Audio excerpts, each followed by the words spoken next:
تعداد پوری کرے۔ رمضان المبارک کی فضیلت کے دو بڑے اسباب ہیں۔ ایک تو یہ کہ یہ ماہ سیام، اس ماہ میں روزہ رکھنا سارے مسلمانوں پر فرض ہے۔ جو کوئی سفر یا مرض کی وجہ سے روزہ نہ رکھ سکے وہ دوسرے دنوں میں روزہ رکھے، اور جو جان بوجھ کر ایک روزہ چھوڑ دے وہ کفارے کے طور پر مسلسل 60 دن تک روزے رکھے۔ جان بوجھ کر اگر کوئی ایک روزہ چھوڑے تو اس کا کفارہ یہ ہے کہ وہ مسلسل 60 دن تک روزے رکھے۔ رمضان المبارک کی فضیلت کا دوسرا سبب اللہ تعالیٰ نے یہ بیان فرمایا ہے کہ یہ نزول قرآن کا مہینہ ہے۔ اسی مبارک مہینے میں قرآن کریم نازل ہوا، یعنی انسانی زندگی کے لیے الہی دستور اور انسانی عمل کے لیے ربانی منشور اسی مہینے میں عطا کیا۔ صرف قرآن ہی نہیں، جتنے آسمانی صحیفے اللہ تعالیٰ نے اپنے برگزیدہ رسولوں پر اتارے وہ سب رمضان ہی کے مہینے میں نازل ہوئے۔ قرآن پاک کے نازل ہونے کی صراحت دو اور مقامات پر کی گئی ہے۔ سورہ دخان میں حامیم والکتاب المبین انا انزلناہ فی لیلۃ مبارکۃ انا کنا منذرین فیہا یفرق کل امر حکیم امرا من عندنا انا کنا مرسلین۔ حامیم قسم ہے اس کتاب مبین کی کہ ہم نے اسے ایک بڑی خیر و برکت والی رات میں نازل کیا، کیونکہ ہم لوگوں کو متنبع کرنے کا ارادہ رکھتے تھے۔ یہ وہ رات تھی جس میں ہر معاملے کا حکیمانہ فیصلہ ہمارے حکم سے صادر کیا جاتا ہے۔ ہم ایک رسول بھیجنے والے تھے۔ تیسری جگہ سورۃ القدر میں فرمایا گیا انا انزلناہ فی لیلۃ القدر وما ادراک ما لیلۃ القدر لیلۃ القدر خیر من الف شہر۔ ہم نے اس قرآن کو شب قدر میں نازل کیا، تم کیا جانو شب قدر کیا ہے؟ شب قدر 1000 مہینوں سے زیادہ بہتر ہے۔ یہ تینوں آیات قرآن کریم کے نازل ہونے کی ابتدا اور تاریخ کو بیان کرتی ہیں۔ قرآن رمضان کی بابرکت راتوں میں نازل ہوا اور وہ بابرکت رات لیلۃ القدر۔ مفسرین لکھتے ہیں کہ قرآن کریم لوح محفوظ سے سمائے دنیا پر شب قدر میں نازل ہوا اور وہاں سے نبی پاک صلی اللہ علیہ وسلم پر جبرائیل امین کے ذریعے اسی رات میں نازل ہوا۔ چنانچہ رمضان کو قرآن سے گہری مناسبت ہے۔ رسول اللہ صلی اللہ علیہ وسلم نے ارشاد فرمایا الصیام والقرآن یشفعان للعبد یوم القیامہ۔ روزہ اور قرآن دونوں قیامت کے دن مومن بندے کی سفارش کریں گے۔ روزہ اللہ کی بندگی ہے اور قرآن کی تلاوت اللہ تعالیٰ سے شرف ہم کلامی۔ جو مومن اللہ کی بندگی اور اس سے ہم کلامی کا شرف حاصل کر رہا ہو، اللہ تعالیٰ کی یہاں اس کی سفارش ضرور ہونی چاہیے۔ روزہ کہے گا کہ اے اللہ یہ بندہ تیری خاطر بھوک اور پیاس کی شدت برداشت کرتا تھا، تو اسے بخش دے۔ اور قرآن کہے گا کہ اے اللہ یہ بندہ تیری خاطر میری تلاوت میں مشغول رہتا تھا، تو اسے بخش دے۔ رمضان صرف نزول قرآن کا مہینہ نہیں ہے، رمضان صرف نزول قرآن کا مہینہ نہیں ہے بلکہ اس کی حفاظت اور اشاعت کا بھی مہینہ ہے۔ رمضان کے مہینے میں ہر سال جبرائیل علیہ السلام رسول اکرم صلی اللہ علیہ وسلم کے پاس تشریف لاتے اور قرآن کریم کا دور کرتے۔ جس سال رسول پاک صلی اللہ علیہ وسلم کا وصال ہوا اس سال تو جبرائیل امین نے 2 مرتبہ قرآن پاک کا دور کیا۔ اسی سے رسول پاک صلی اللہ علیہ وسلم نے سمجھ لیا کہ اب اللہ تعالیٰ ان کو اٹھا لے گا۔ رمضان المبارک میں رسول پاک اور جبرائیل امین کا مذاکرہ قرآن تراویح کی نماز میں قرآن پاک کو سننے اور سنانے کی روایت کا ذریعہ بنا، اور آج تک رمضان المبارک میں دنیا کی کروڑوں مساجد میں قرآن پاک کا سننا اور سنانا دراصل اسی سنت کی یاد تازہ کرتا ہے۔ اللہ تعالیٰ نے کسی بھی کتاب کی حفاظت کی ذمہ داری نہیں لی، چنانچہ پچھلی آسمانی کتابوں میں تحریف اور تبدیلی کر دی گئی، مگر قرآن پاک کی حفاظت کی ذمہ داری اللہ تعالیٰ نے خود لی ہے۔ ارشاد ہے اِنَّا نَحْنُ نَزَّلْنَا الذِّكْرَ وَإِنَّا لَهُ لَحَافِظُونَ، کہ اس ذکر کو ہم نے نازل کیا اور ہم خود اس کے نگہبان۔ قرآن کی حفاظت کا ایک بڑا ذریعہ رمضان المبارک ہے، جس پہ ہر طرف قرآن کی تلاوت کا ماحول ہوتا ہے۔ دنیا میں کسی کتاب کے یاد کرنے والے اتنی بڑی تعداد میں نہیں پائے جاتے جتنی بڑی تعداد میں قرآن پاک کے حفاظ پائے جاتے ہیں، اور یہ حفاظ صحت کے ساتھ زیر زبر پیش تک کی حفاظت کے ساتھ قرآن کریم کو سناتے ہیں۔ اگر ان سے کوئی بھول چوک ہو جائے تو فوراً دوسرا حافظ اسے لقمہ دیتا ہے اور وہ نیکی سمجھ کر قبول کر لیتا ہے۔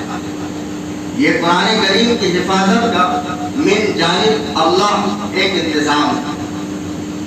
تراویح اور تہجد میں قرآن پڑھنے اور سننے کے علاوہ خوش نصیب مسلمان کوشش کرتا ہے کہ وہ خود بھی رمضان میں ایک سے زیادہ مرتبہ قرآن پاک کی تلاوت کرے، اور یہ تو کلام اللہ ہے، جو جتنی مرتبہ اسے پڑھے گا نئی لذت اور حلاوت پائے گا۔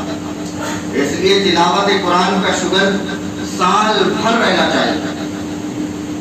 اللہ تعالیٰ نے قرآن کریم کو ہدی للناس کہا ہے، یعنی تمام انسانوں کے لیے یہ ہدایت نامہ ہے۔ انسان اگر فکری اور عملی گمراہی سے نجات حاصل کرنا چاہتا ہے، دل اور دماغ کی تاریکی کو مٹانا چاہتا ہے، تو اس پر لازم ہے کہ وہ قرآن کو اپنا لے۔ قرآن اس کے لیے عبادت بھی ہے، نور بھی ہے، دستور بھی ہے، منزل بھی ہے اور مقصد بھی۔ اللہ تعالیٰ کا ارشاد ہے یا ایھا الناس قد جاءکم برہان من ربکم وانزلنا الیکم نورا مبینا، لوگوں تمہارے رب کی طرف سے تمہارے پاس دلیل روشن آ گئی اور ہم نے تمہاری طرف ایسی روشنی بھیج دی ہے جو تمہیں صاف صاف راستہ دکھانے والی ہے۔ جس طرح ہر مشین کے ساتھ ایک گائیڈ بک کمپنی کی طرف سے دی جاتی ہے، ہم نے اور آپ نے دیکھا ہوگا کہ معمولی چھوٹی سے چھوٹی مشین، ایک مکسر مشین یا کوئی واشنگ مشین آپ لاتے ہیں تو اس کے ساتھ ایک گائیڈ بک ہوتی ہے کہ اس کو کیسے یوز کریں، ہاؤ ٹو یوز، کیسے چلائیں۔ اس سے آپ کو یہ معلوم ہوتا ہے کہ اس مشین کو کس طرح استعمال کیا جائے، نقصان اور خرابی سے کس طرح اس کی حفاظت کی جائے۔ اسی طرح اللہ رب العزت نے یہ عظیم کائنات بنا کر انسانوں کے حوالے کر دی کہ کس طرح اس سے فائدہ اٹھانا ہے اور کس طرح اس کو تباہی سے بچانا ہے۔ ان سب ہدایت کے لیے اس نے قرآن کریم عطا کر دیا ہے۔ قرآن کریم سے ہدایت اسی وقت حاصل ہو سکتی ہے جبکہ تلاوت کرنے کے ساتھ اسے سمجھنے کی کوشش کی جائے، اس میں غور و فکر کیا جائے، اس کی تعلیمات پر عمل کیا جائے۔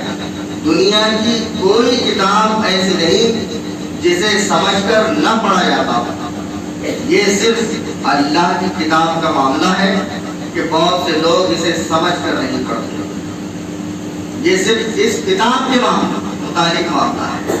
ورنہ مولانا مودودی نے اس کے متعلق بڑا اچھا باب لکھا ہے کہ دنیا میں اس وقت مسلمان ہی وہ خوش قسمت لوگ ہیں جن کے پاس اللہ کا کلام بالکل محفوظ، تمام تحریفات سے پاک، ٹھیک انہیں الفاظ میں موجود ہے جن الفاظ میں وہ اللہ کے رسول برحق پر اترا۔ اور دنیا میں اس وقت مسلمان ہی وہ بدقسمت لوگ ہیں جو اپنے پاس اللہ کا کلام رکھتے ہیں اور پھر بھی اس کی برکتوں اور بے حد و حساب نعمتوں سے محروم ہیں۔ قرآن ان کے پاس اس لیے بھیجا گیا تھا کہ اس کو پڑھیں، اس کو سمجھیں، اس کے مطابق عمل کریں اور اس کو لے کر خدا کی زمین پر خدا کے قانون کی حکومت قائم کریں۔ وہ ان کو عزت اور طاقت بخشنے آیا، وہ انہیں زمین پر خدا کا اصلی خلیفہ بنانے آیا تھا۔